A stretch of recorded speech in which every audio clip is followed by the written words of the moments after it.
Aba, nawawala ang rate of return. Lang ito na lang. Harap pala, payback period. Okay, sige, share ako ng screen and then pa-confirm ako engineers if may nakikita na kayong shared screen. Madali lang tong payback period na to.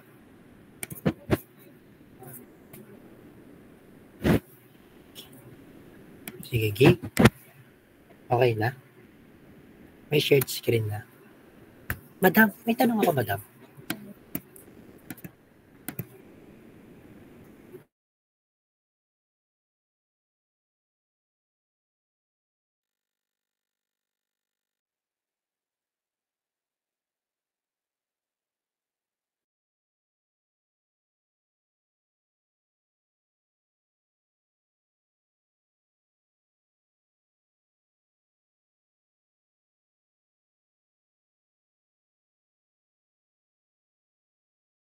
Okay, game. So, payback period, sabi dito sa ating definition that the payback period is commonly defined as the length of time required, required to recover the first cost of an investment from the net cash flows produced by that investment for an interest rate of 0. So, ibig sabihin ng payback period natin, dinedetermine natin dito ano kaya yung number, kung ano yung length of time na marirecover natin yung ating first cost of an investment. Okay? Para ma-determine natin kung ilang taon marirecover yung ating investment. So, gagamit tayo ng formula which is the investment minus the salvage value all over the net cash flows. Or, yung investment natin is yung first cost minus salvage value, i-divide lang natin sa ating expenses. Okay? So, take note, no? Pagdating sa ating expenses, ito lang yung mga nakastate sa problem. Yung mga nakastate in the problem, yung mga i-consider nating expenses. Okay tayo doon? Maliwanag tayo doon? Engineers. Okay. Yes po, sir. Sige, let us try to solve this problem. So again, ito yung problem natin noong nakaraan. And then ngayon, ang tinatanong dito is the payback period. Inaalam natin ano yung length of time para ma-recover yung ating initial investment. Alam natin that the payback period or the PVP is the first cost minus salvage value divided by the expenses. Alam naman natin yung ating first cost, may value tayo. Salvage value, meron tayo. Ang expenses natin, ang i-consider lang natin is yung operating and maintenance cost. Expenses is the operating and maintenance cost plus yung ating tax and insurances. So meaning to say, yung ating payback period is equal to 270,000 minus 27,000. I-divide lang natin sa ating expenses which is 81,000 plus yung 10,800. Sige nga, what is our payback period?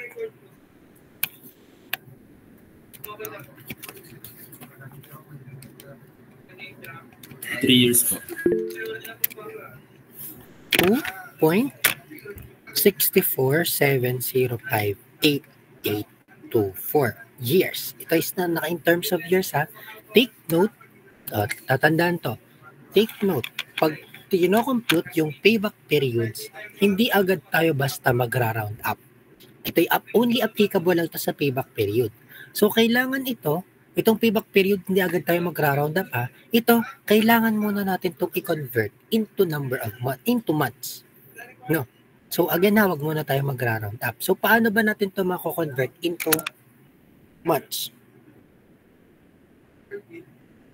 Paano natin ito mako-convert into months? Times 12 po. Yan, times 12 po. Kasi ang 12 months natin is equivalent to 1 year. So therefore, ang payback period natin is equivalent to what?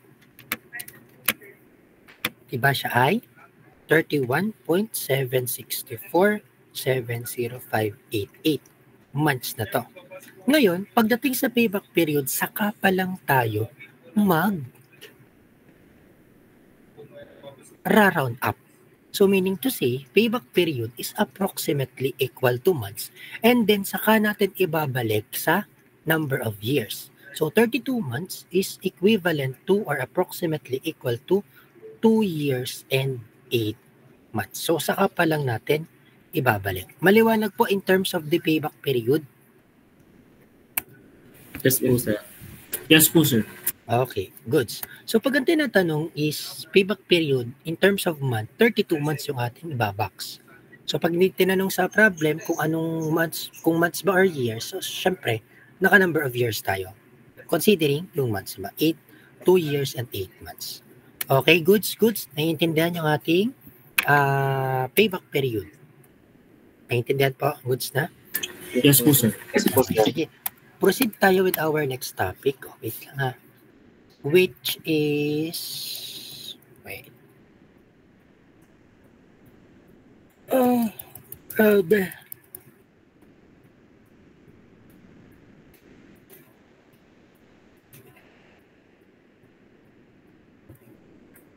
Okay, share ulit ako ng screen.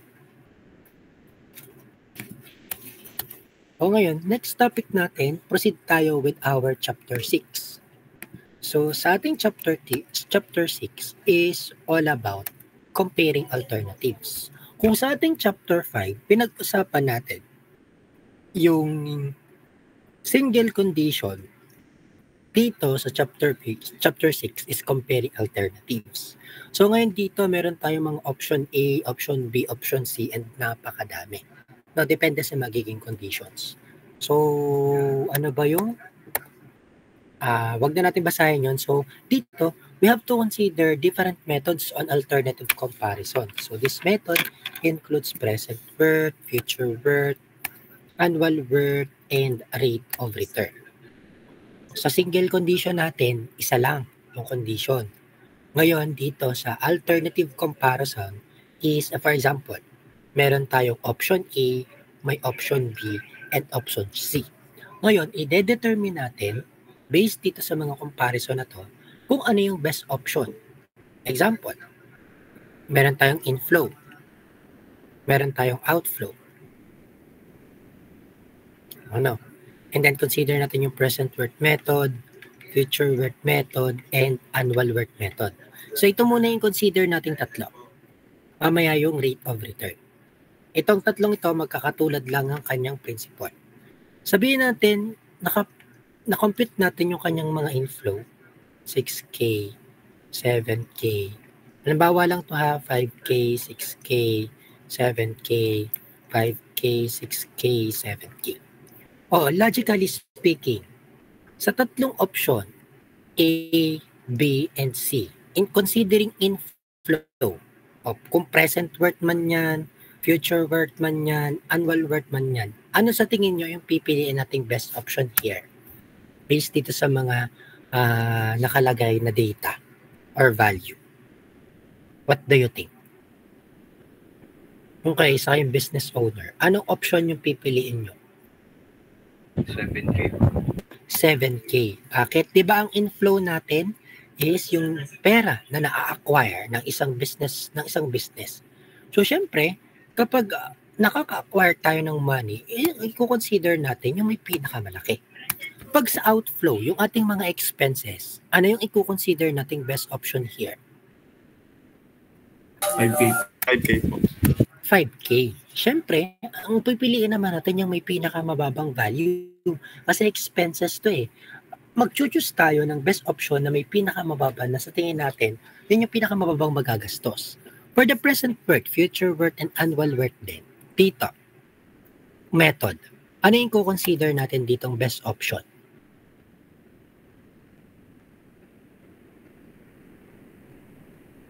$7K po. 7K pa din. Diba sa ating present worth, future worth, and annual worth, kino-compute natin. Kapag example, naging positive, yung may pinakamalaking value, yung kinikita niya. So, ganito yung ating magiging, logically speaking, or ganito yung magiging application natin pagdating sa present worth method, future worth method, annual worth method. So, kapag sa inflow, ang pipiliin natin is yung may pinakamalaking value. Sa outflow, yung may pinakamaliit. And then, pag kukumpitin na natin yung present worth, future worth method, and annual worth method niya is yung may pinakamalaki. Naiintindihan po ba kung paano mag-choose ng best option? Yes po. Others po. Yes po, sir. Yes po, sir. Yes po.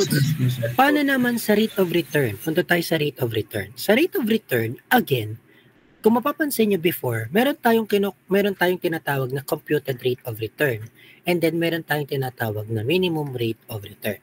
So dito sa method of comparison, so ang una natin gagawin, syempre, kukumpitin muna natin yung magiging annual worth method niya. And then, pag na-compute natin yan, yung computed rate of return natin is kukumpitin din natin using the formula na absolute value ng total annual cost of A minus total annual cost, TAC, total annual cost of B divided by the first cost of A minus first cost of B times 100%. Sa ating rate of return, laging dalawang option lang yan. Hindi pwede yung maging tatlo, okay? Pero sa present worth, future worth, and annual worth, 2 or more. Okay, may na-compute tayong computed rate of return here. Meron na tayong nakuhang computed rate of return. And then, i-compare natin sa minimum rate of return. Tatandaan, kapag ang computed rate of return is less than the minimum rate of return, choose lower first cost. On the other hand, kapag ang computed rate of return is greater than the minimum rate of return, choose alternative which has a higher first cost. Maliwanag po. Yun yung tatandaan na. Ito yung principle. Kapag yung computed rate of return natin ay mas mababa doon sa minimum required rate of return, ang pipiliin nating option yung may lower first cost. Kapag yung computed rate of return natin ay mas malaki doon sa minimum rate of return, ang pipiliin nating alternative or option ay yung may pinakamataas na first cost. Maliwanag po? Sir. Yes po, sir. Others po. Yes po, sir. Yes po, sir. So, sige. Let us try to solve problem number 1. Sige. A company is considering 2 types of equipment in its manufacturing plant. The data are as follows. So, meron tayong equipment A and equipment B. If the minimum required rate of return is 15%, which equipment should be selected? Tingnan nito, using present worth cost method. Ngayon, computein muna natin yung ating present worth A and present worth B. Okay, go. Sige, kayo yung mag-compute. And then, yung inyong magiging decision. Pakisulat ako ng inyong, palagay ako ng inyong sagot sa ating chat box. Same principle sa ginawa natin na solution, formulas, and solution and formulas niya sa present worth method. Okay, go. Chat niya lang ha, kukuha lang ako ng kape. Lang.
May sagot na ba kayo? Okay. Answer. May sagot kayo?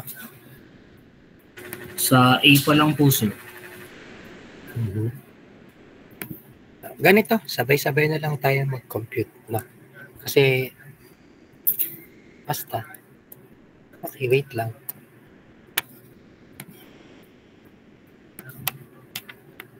Add lang ko ng slide. O, ngayon, ganito yan. O, alalahanin nyo yung ating diniscuss before. Alam naman. Sige nga, anong sagot nyo sa A? Kung meron kayong sagot.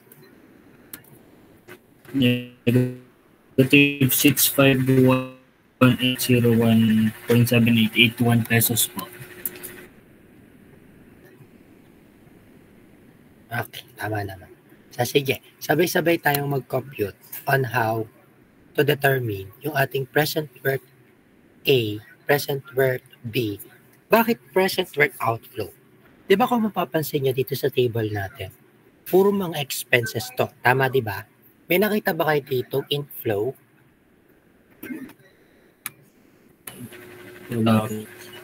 Wala. Di ba? Wala ditong tinatanong na inflow. And then sabi naman sa problem, kung babasahin yung mabuti, what is using present worth cost method? So present worth outflow yung ating ko-consider. So again, cash flow diagram tayo, hindi dapat mawawala. Hindi dapat mawawala yung ating cash flow diagram. So 0, lagay natin dito, option A, 0 to 10. So, meron dito first cost na 200,000. So from 1 naman, from 1 to 10, ano yung kanyang magiging annual depreciation? Annual depreciation, ano yung magiging kanyang total annual cost? Okay tayo, 26K operating 32. Paano nyo na-compute yun? Sige, mamaya, compute natin. Pero mali yun ah. So dito sa insurance and property taxes natin na 3%, paano natin mako-compute yung ating cost here sa insurance cost? Multiply po sa first cost. Yan. 3% ng first cost, diba? Yun ay 6,000. Tama, diba? Dito sa Yes, ating 4%, paano natin to kinompute? Multiply din po sa first cost. Sa labor cost po. Sa labor cost. Kasi, payroll taxes natin is under ng labor cost. Okay? Hindi siya sa first cost. Goods tayo doon? Engineers. Yes. Okay, so 4% ng 50,000 is 2,000. Ngayon, di ba, ito, kung mapapansin nyo, itong annual operating cost, annual labor cost, insurance and property cost, payroll cost, di ba ito is annually? Every year, nagbabayad sila. Tama ba ako? Hindi. Tama po. In 10 years, nagbabayad sila. So, pwede nating itotal itong apat na to. Tama? Pwede? Yes po. Okay, anong total niya? Yes po. 90K po. 90,000. Meaning to say, pwede nating pagsama-samahin yan dito sa 90,000. Kasi, from year 1 to year 10, nagbabayad daw yung option A na yon ng 90,000 per year. Naiintindihan po? Engineers. Yes, punta tayo with the cash flow ng ating cash flow diagram ng B.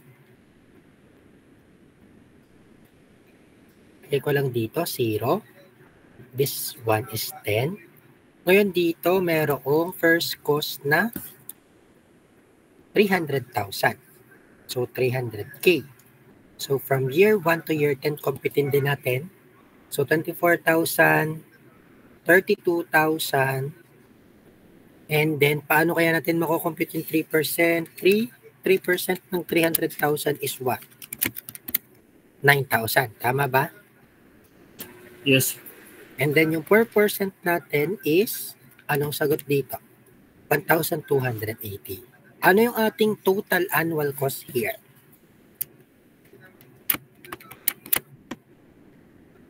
Yan. 60. Ano, again?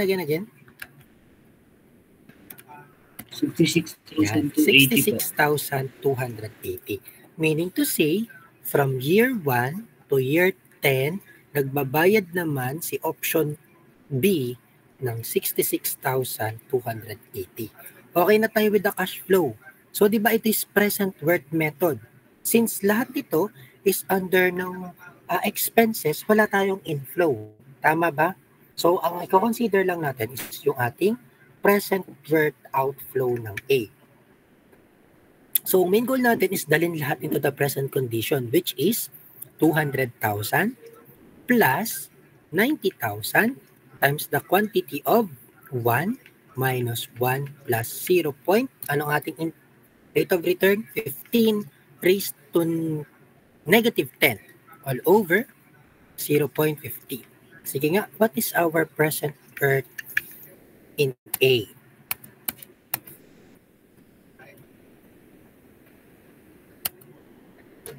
$50,000. 56%. Okay.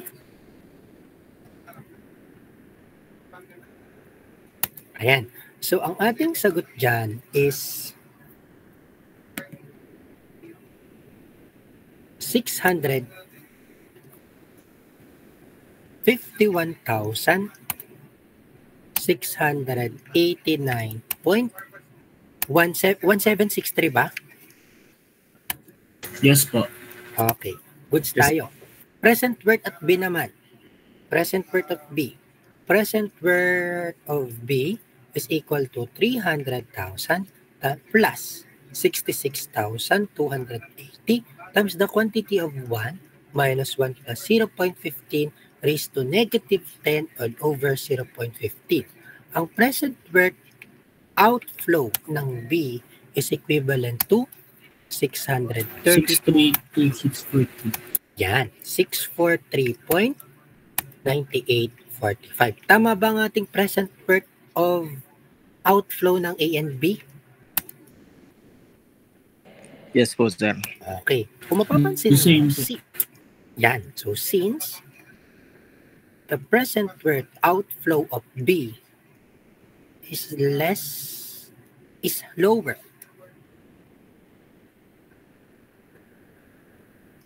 lower than the value in present worth of A, therefore, choose option. Ano option ang ipipiliin natin dito? B po. B. B po. Present worth of B. Ito ngayon yung magiging decision making natin. Okay? Nagigets po ba yung ating present worth kapag dating naman sa alternatives? Engineers? Yes po, sir. Yes po, sir. May question kayo? May question? Wala pa po. Okay siya. Sige, proceed tayo on how to compute naman the future worth. Sige nga.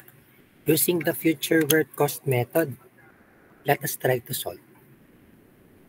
So, ganun lang din yung condition natin. So, ang main goal lang naman again natin is dalhin into the future worth. So, since lahat is cost to, so let us try to determine the future worth outflow ng A, future worth outflow ng B, and then yung ating magiging decision. Sige, go. Pa-chat naman ako ng sagot ninyo sa chat box.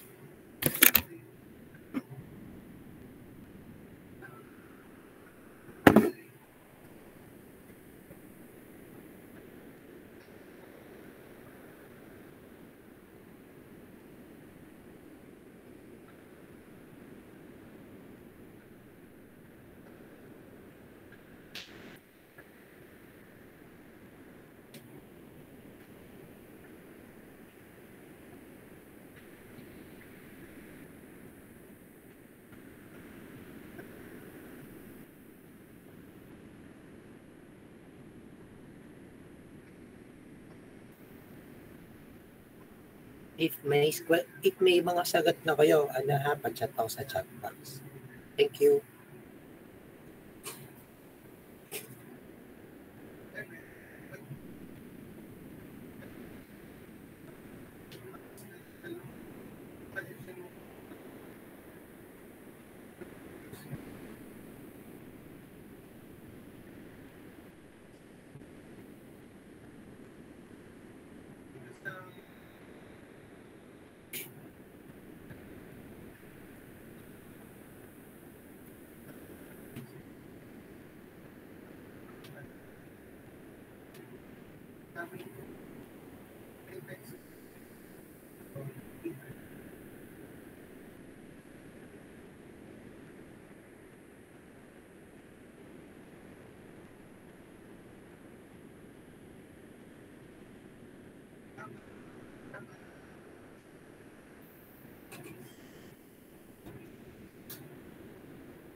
Magkaiba ng sagot. Sige, tingnan natin yung sagot ng iba.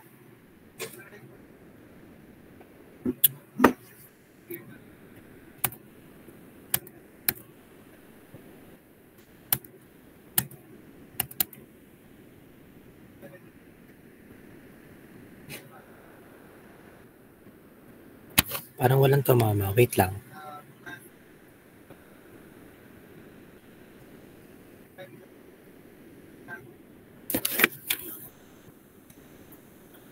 Future work.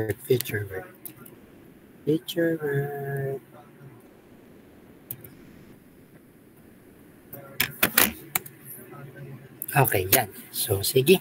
Tingnan natin kung ano yung... So, wait lang ha. Yan, tama yung mga nagiging sagot natin. So, ang ating FWOA is 2,636,446.189.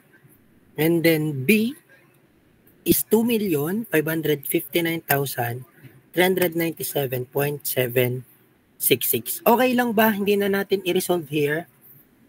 Na-compute nyo naman. Madali lang naman siya, di ba? Sir, okay lang po ka-compute po. Sige. Mali lang po ang sagot. Okay siya, sige. Paano natin i-compute? Wait lang. Stop shared lang ako. Magdagdag lang ako ng slides.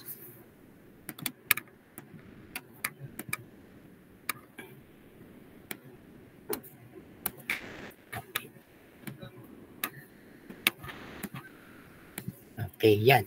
Game. May nakikita ng shared screen, di ba? Go na to. So, ngayon, kukumpitin natin yung FWA and FWB. So, hatiin lang natin to. Proceed muna tayo. Okay na tayo sa cash flow. Ganun pa din yung cash flow. Okay, goods. Ganyan pa rin yung cash flow natin. Ito pa din. Sige, copy ko na lang para...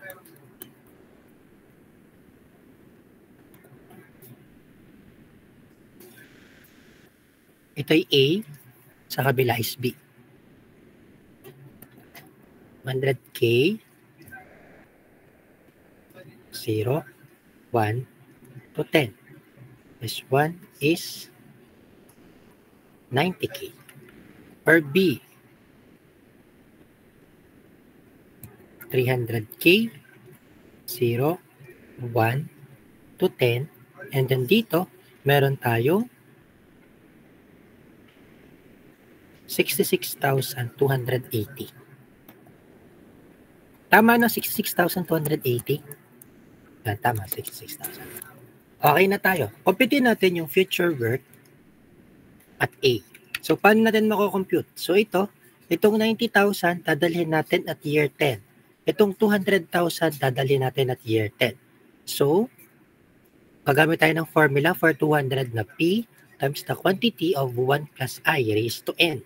Yung 90,000, gagamitan natin ng A times the quantity of 1 plus I raised to N minus 1 all over I. So, substitute lang. So 200K or 200,000 times the quantity of 1 plus 0.15 raised to 10 plus yung A natin na 90,000 times the quantity of 1 plus 0.15 raised to 10 minus 1 all over 0.15. Therefore, ang FWA natin is equivalent to, tingnan natin kung tama nga, plus 90,000 times the quantity of 1 plus 0.15 raised to 10 minus 1.15.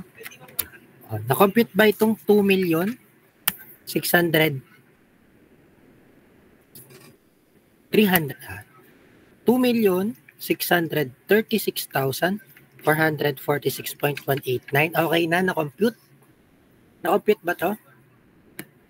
Yes po. Engineers? Okay nga. FWOB. So, ganun din. Yung 300,000, ito yung magiging formula. To 66,200, ito rin yung magiging formula. So, 300,000 times the quantity of 1 plus 0.15 raised to 10 plus 66,280 times the quantity of 1 plus 0.15 raised to 10 minus 1 all over 0.15. So, therefore, ang FWB naman natin dito is equivalent to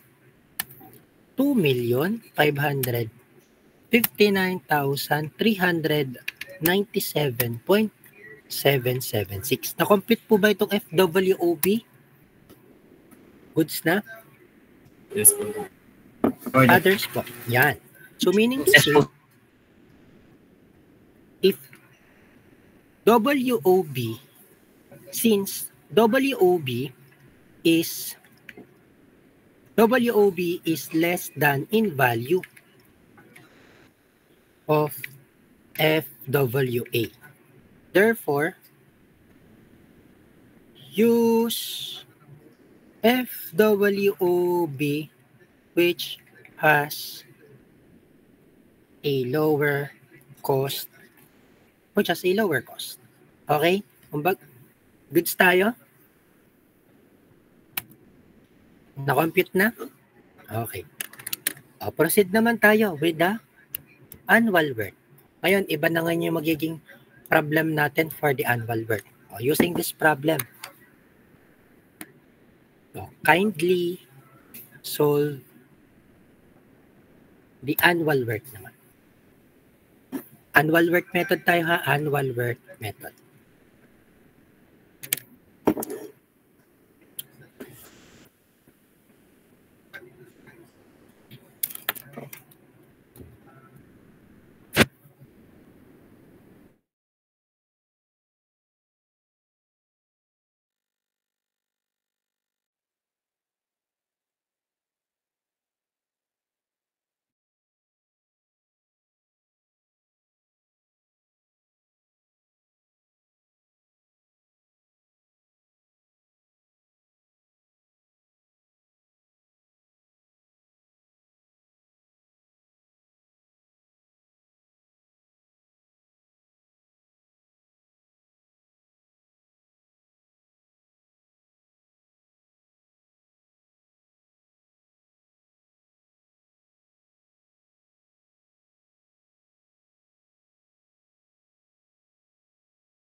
Okay?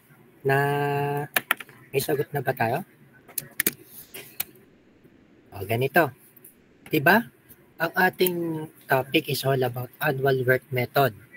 Ano nga ulit yung mga i-consider natin for the annual work method? Para ma-compute yung ating total annual cost.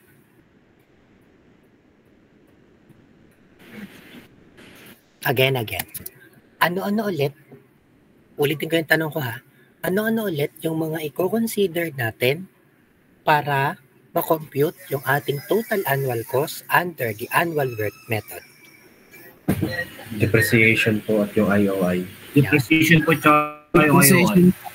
Diba yung ating annual cost plus depreciation plus yung ating IOI. So meaning to say, kung dito natin ilalagay yung solution natin, maglagay lang tayo ng IOI and ng depreciation. Sige. 3,000. Di ba puro cost to? So, 3,000 annual maintenance cost. Itong 3% ng tax and insurances, pagkano to? Engineers. How much is this one? 240 po. 240. Magkano yung ating IOI?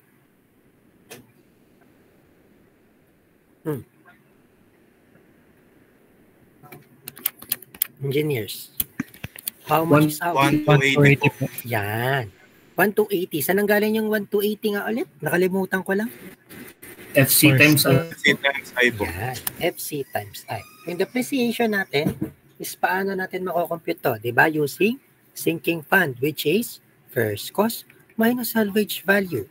Divide lang natin sa 1 plus I raised to n minus 1 all over I. So sige, what is our depreciation at machine B? Machine A. 375.28 po. Yan, 375.2. 2086645 po. Wait lang. 375.28. 208. 6645 po. 664. For machine B, okay na to. 24, 1K. Magkano yung tax and insurances kaya nito? 420 po. 420. Ang ating IOI, magkano kaya at machine B? Engineers. 2240. 2240 po. Okay, ang depreciation 2 3 2906. Yan, chuchuk. Okay na tayo dito. So ngayon, kukumpute natin yung ating total annual cost. So 3,000 plus 1,200 plus 240 plus 1,280 plus 375.208,664. So therefore, ang ating total annual cost, diba ang total annual cost is equivalent na sa annual work method. Annual work outflow ng A. So ito ay 6,095.208,664. Tama? Tama? LH, no? Yes po, sir. Okay, sige. Proceed tayo with B. What is our total? 24 plus 1,000 plus 420 plus 2240 plus 232.2906. So ito ay, magkano kaya ito guys?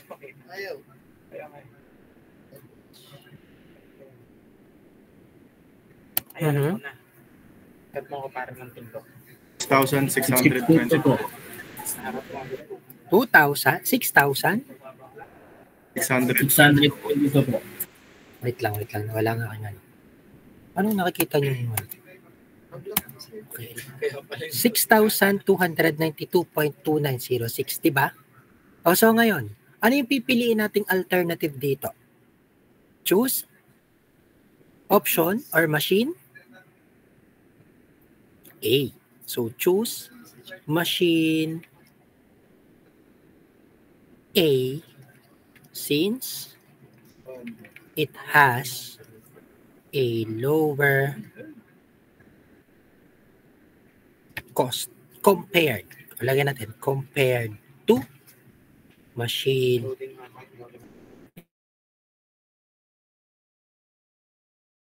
Pagdating sa ating annual work naman, analysis. Yes po. Goods. Okay. Sige. Ngayon, proceed tayo with the rate of return. So, sabi dito, ito na lang ang tandaan natin sa rate of return. Wait lang. Share, ano lang ako ha, stop shared screen. Magdagdag lang ako ng 2 slides. So, sige. Go. So, sabi naman dito, makinig ng mabuti sa ating rate of return. So, sabi dito sa ating rate of return, kahit ito na lang yung basahin natin. Choose the alternative that satisfy the minimum rate of return. If the computation of the rate of return, for the computation ng rate of return, gamit daw tayo ng formula na RO. Di ba ito yung ating formula? Net annual profit all over capital invested. So, dito, in ROR, interest on capital is not included. Di ba? Sa rate of return ba natin, in-include natin yung IOI? Yes or no? Sir, yun po yung diniscuss kahapon. Yes. Alright. Yung computed rate of return ba natin, kinonsider natin yung total annual cost, yung IOI? Hindi po. Hindi. So, ganun lang din. So, same principle lang dito. Hindi natin i-include yung ROR. Yung IOI. O, ganito. Tatandaan nyo ha. Ito ay under ng comparing alternatives pero considering rate of return. Tatandaan to. Dito, di ba, meron tayong computed rate of return. And then, meron tayong minimum required rate of return. Ngayon, kukumpitin muna natin yung computed rate of return. Ang magiging computation ng computed rate of return natin sa comparing alternative is yung total annual cost at A minus total annual cost of B divided by, sabi ko nga sa inyo kanina, future cost ng A minus future cost ng B. Ito yung diniscuss ko sa inyo kanina. If yung computed rate of return natin is less than the minimum required rate of return, choose option. Ano nga ulit? Choose option which has Lower po. yan, which has a lower first cost. If the computed rate of return naman is greater than the MROR, so choose higher first cost. Okay tayo doon? Maliwanag? Sige nga, let us try to solve this problem. Katulad nung kanina. Ngayon, kumpitin lang natin yung ating ROR. So, ganun lang din. Tatanggalin lang natin yung IOI. Ilagay lang natin dito yung depreciation. Di ba may nakumpit tayo kaninang depreciation dito? Ano nga yung value natin for the machine A? What is our depreciation at machine A? 200? 375.20. 375.21 na lang. O machine B? 232.29. 29. O yan. 232.29. So, ang tax and insurance cess naman ito is 0.03 is 240, di ba? Dito sa kabila is 0.03 times 14,000 is 420. So, ngayon, makukompute muna natin yung total annual cost niya. Anong total annual cost ng machine A?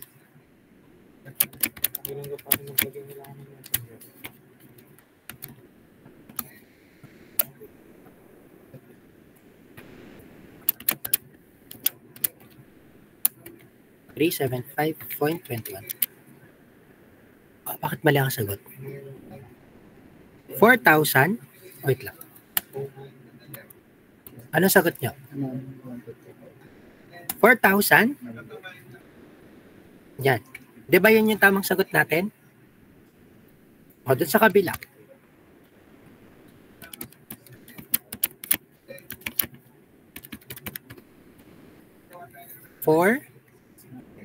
0.52.29. Tama ba ako?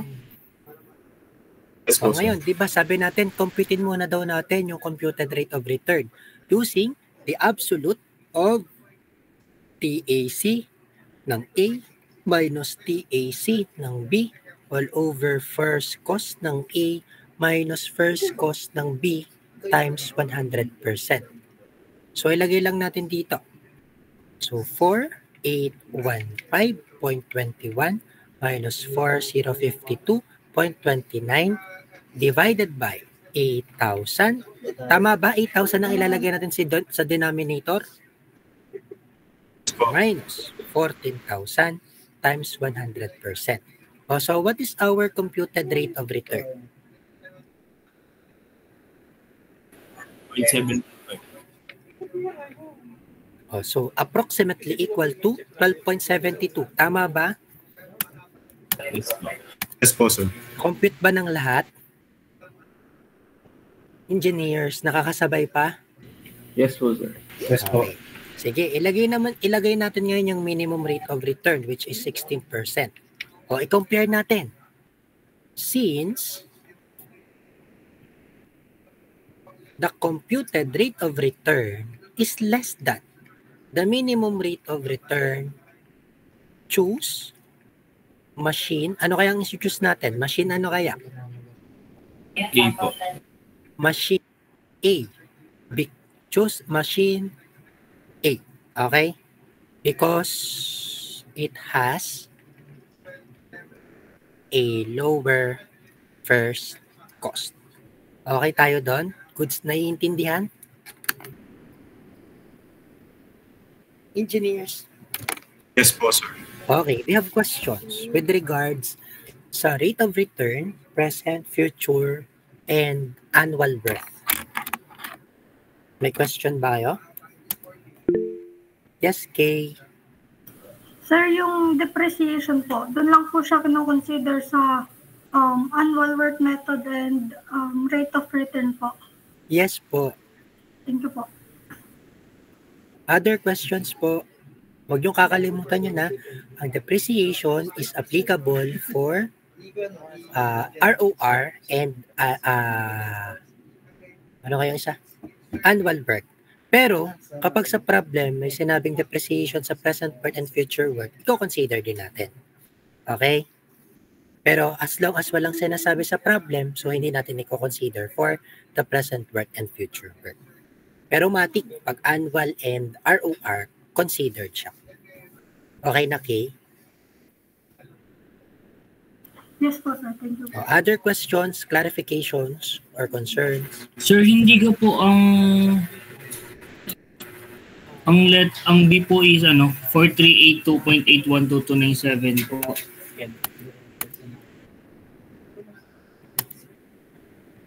Total, tama ba ako? Total annual cost?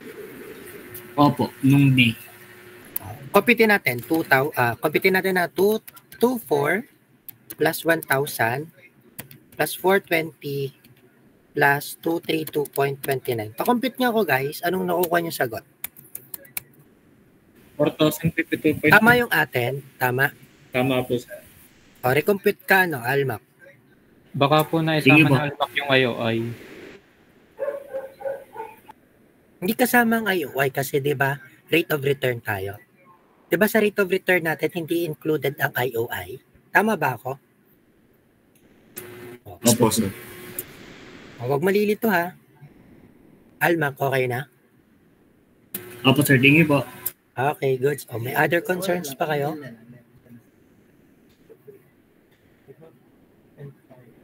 Okay na? Naiintindihan? Nakakasabay ba kayo? Yes po, sir. Sige. I think wala na kayong questions. So, ito muna yung magiging discussion natin muna for this week para hindi mawala yung patas ng aaralin ninyo. Kasi on the next meeting, mag-iiba na ulit tayo ng magiging atake ng solving natin. Sige, that would be all for today.